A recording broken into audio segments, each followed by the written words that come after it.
Okay, so imagine this, right? You've got a really crucial task at work, maybe, and you ask a colleague you trust, hey, can you handle this? Or, simpler, your neighbor needs some specific ingredient, and you say, oh, I'm going grocery shopping anyway, I'll grab it.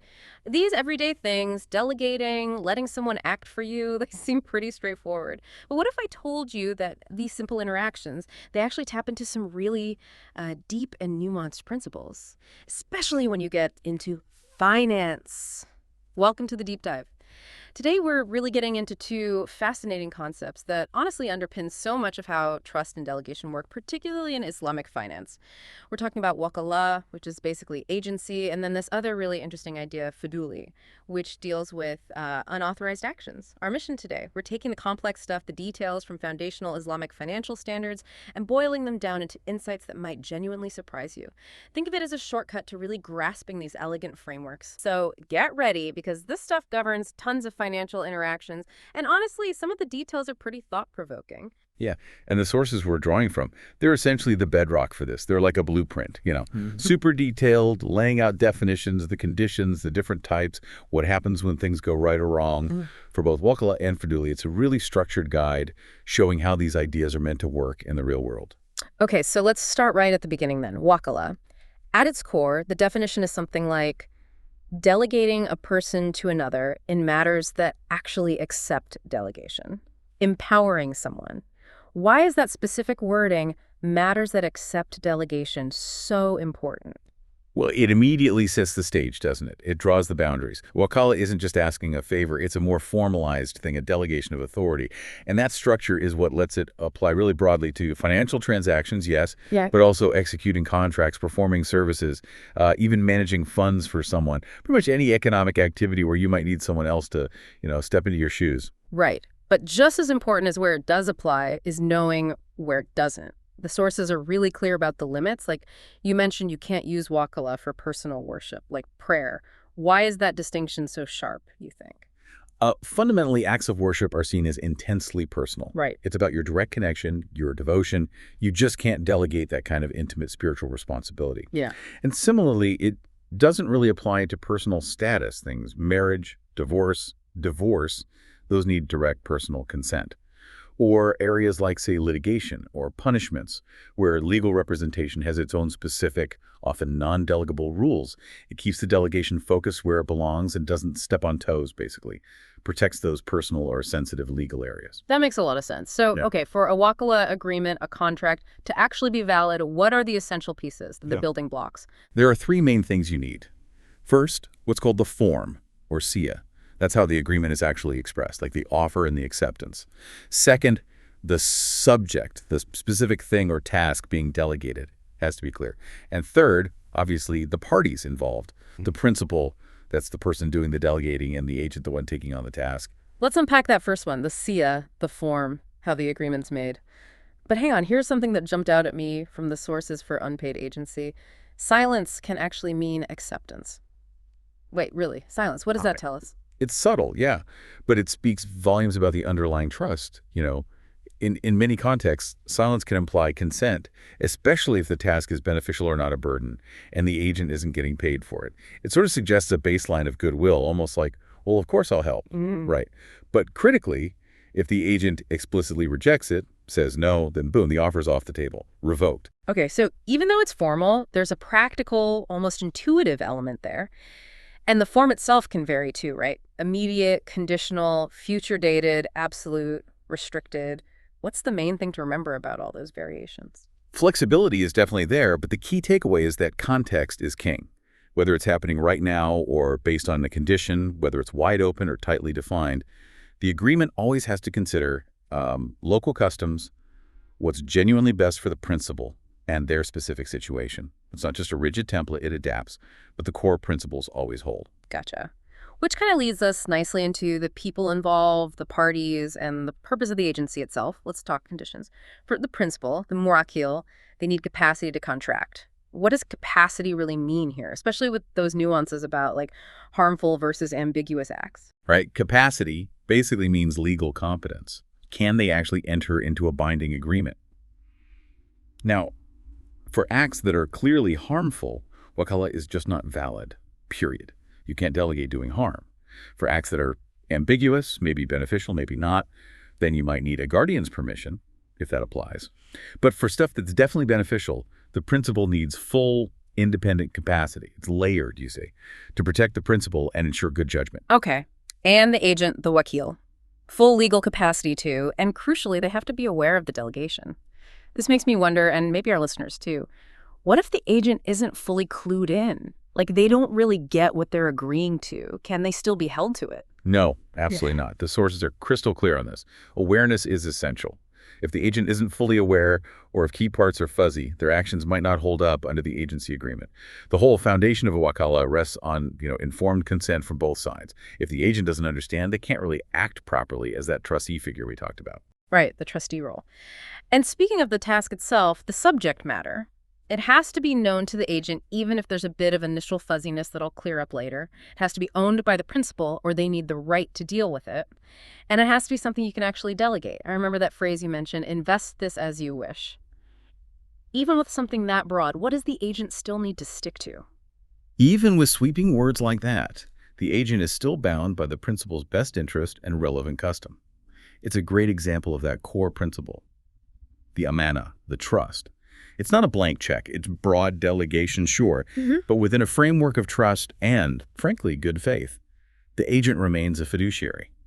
Their job is to protect the principal's assets, maximize their benefit, even without super specific instructions. So there are always implied boundaries, even with broad instructions. Okay.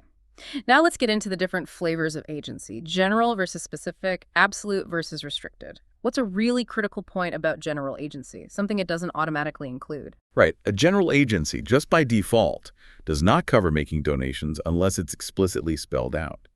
And that's a major safeguard, right? Imagine giving someone general power over your affairs. You probably don't want them giving away your money without you specifically saying so. It protects the principal's wealth from unintended generosity. It's a huge point. Okay. And what about absolute agency? Even that sounds like it must have some limits. Oh, it absolutely does. And this is where it gets really interesting, I think. Even an absolute delegation isn't truly limitless. It's always implicitly restricted by custom and the principal's best interest. For example, an absolute agent generally can't sell something way below market value or buy way above it. They usually can't do barter deals or sell for anything other than cash unless that's the normal way of doing things, the custom. So absolute really means broad discretion, but only within commercially sensible and ethical lines. That makes total sense. It builds in protection even when the leash seems long. Okay. Then there's paid agency, wakala bi ujra. How does that get validated, and what are the rules around the payment? So paid agency comes about either through explicit mention in the contract, you'll be paid X, or just by established custom for that kind of work.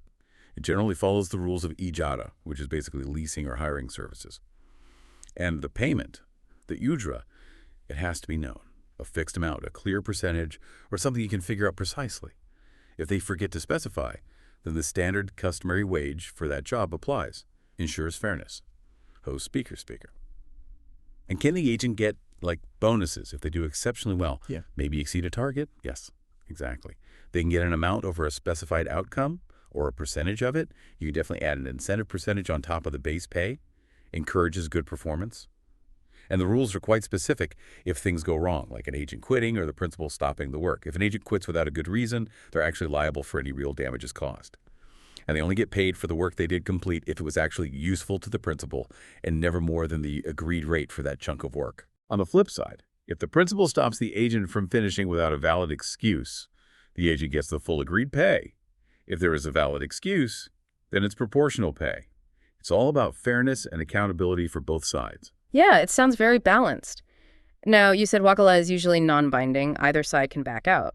But when does it become binding? When can't you just walk away? Right. The default is flexibility non-binding, but it locks in, becomes binding in certain situations to protect people's interests or ensure things get finished properly. Okay. Like if a third party's rights get involved in the deal, or if it's a paid agency that creates more commitment. Also, if the work's already started and stopping midway would actually cause harm to either the principal or the agent.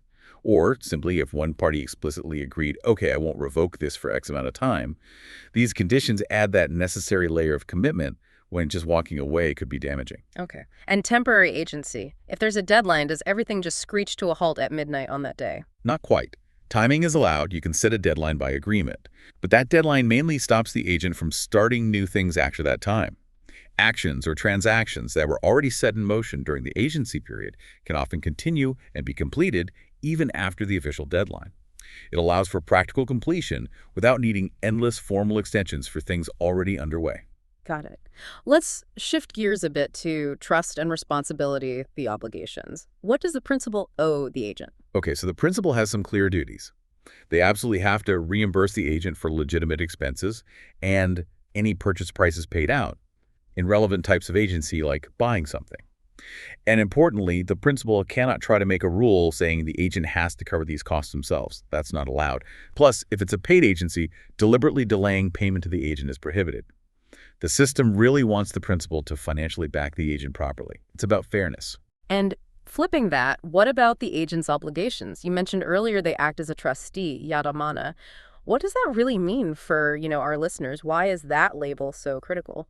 Yada mana, it's absolutely fundamental. It means the agent isn't just like holding your stuff. They're a guardian of your trust. This implies a really high standard of care, diligence. Yeah. They're on the hook, liable if they transgress, if they're negligent, or if they violate the specific conditions you set. Now, here's the interesting twist. The only real exception is if their violation, maybe accidentally, somehow leads to an even better result for the principal than originally intended. That little nuance tells you the ultimate aim is always the principal's benefit. That's a fascinating exception. Really puts the principal's outcome first. Now, there was another restriction you mentioned. An agent usually can't mix agency with a guarantee, a kafala, in the same contract. Can you quickly explain kafala and why you can't mix them? Sure. Kafala is basically a guarantee or suretyship. This is where someone promises to cover another person's debt or obligation if they fail to. The reason you generally can't bundle it directly into the wakala contract is to avoid conflicts of interest or, moral hazard. An agent's job is to act purely for the principal's benefit.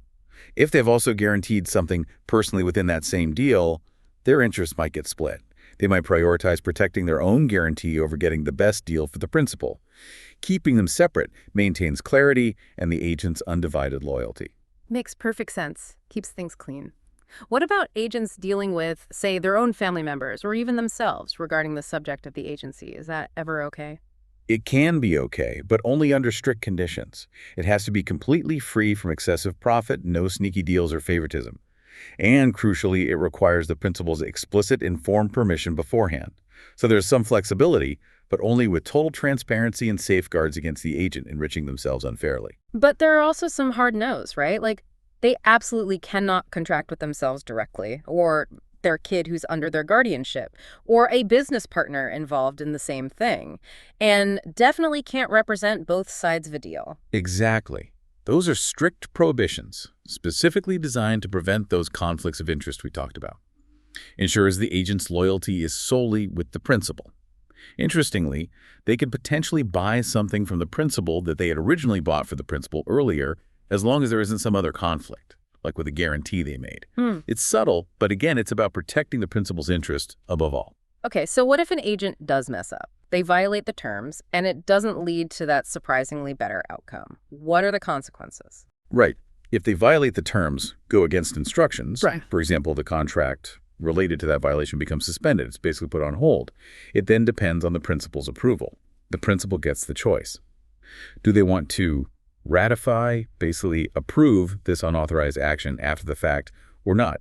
And if the agent, say, buys or sells something at a price different from the market or what was specified, they're personally liable for that difference. If you step back and look at the big picture, all these rules really underscore how much Islamic finance emphasizes transparency and protecting the principal's interests. It's rigorous. And what if you need more help? Can an agent just hire a sub-agent? Or what if there are multiple agents appointed? Good questions. An agent generally cannot just appoint a sub-agent off their own bat. They need the principal's permission for that. The principal needs to okay who's acting for them. But here's an interesting wrinkle. If a sub-agent is properly appointed with permission, they don't automatically get dismissed just because the original agent who appointed them gets dismissed later. Their authority kind of flows from the principal's initial okay.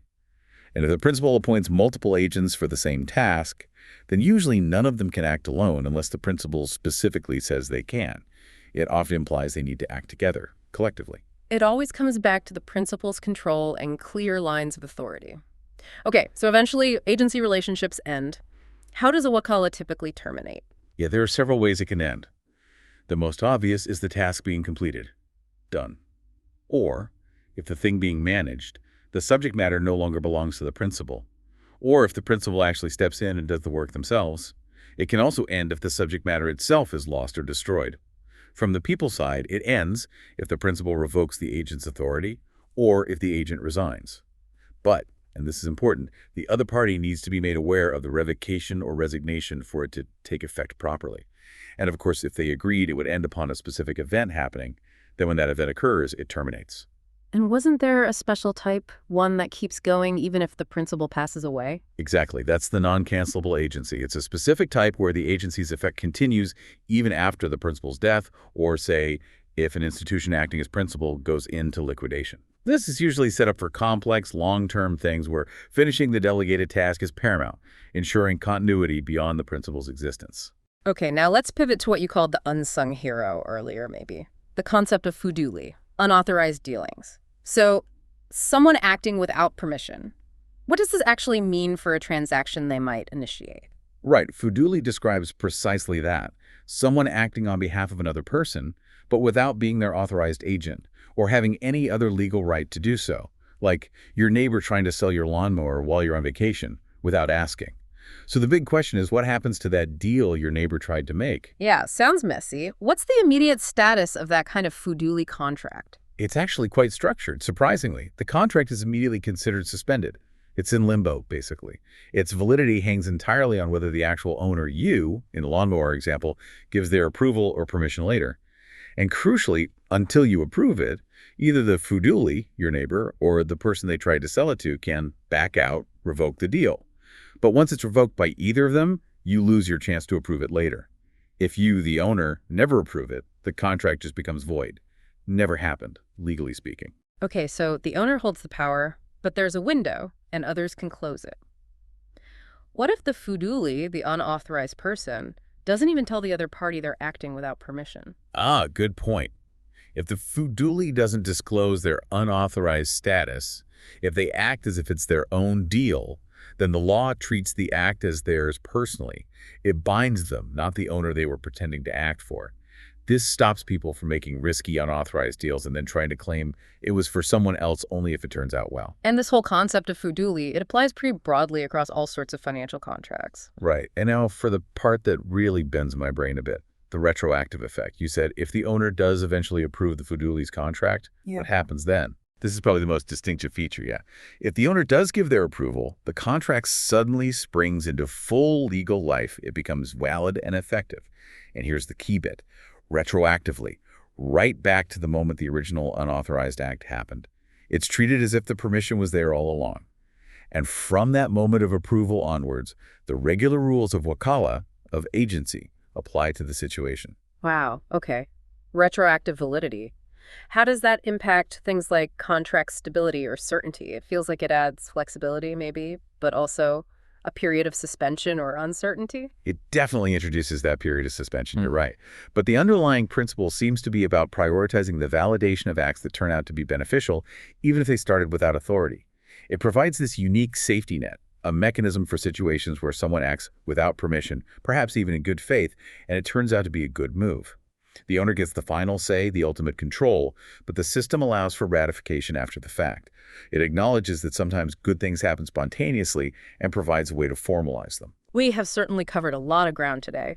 We went from the absolute basics of wakala, the definition, the conditions. Yeah, through all different types, the obligations of both the principal and the agent, how it all ends. And then we tackled that really unique concept of Fodooli unauthorized dealings and that mind-bending retroactive validation. I think the key things to take away, really, are how much these principles emphasize clarity, unwavering trust, and how they provide these specific, quite adaptable ways to ensure fairness and validity. Even when things don't go exactly to plan, like with Fodooli, the system has ways to try and achieve a just and valid outcome. Absolutely. We really hope this deep dive has given you, our listeners, a much clearer picture of these foundational concepts, and maybe, hopefully, a few aha moments about just how intricately delegation and trust are structured in this financial system. And maybe just a final thought to leave you with. Think about that Fodooli concept again.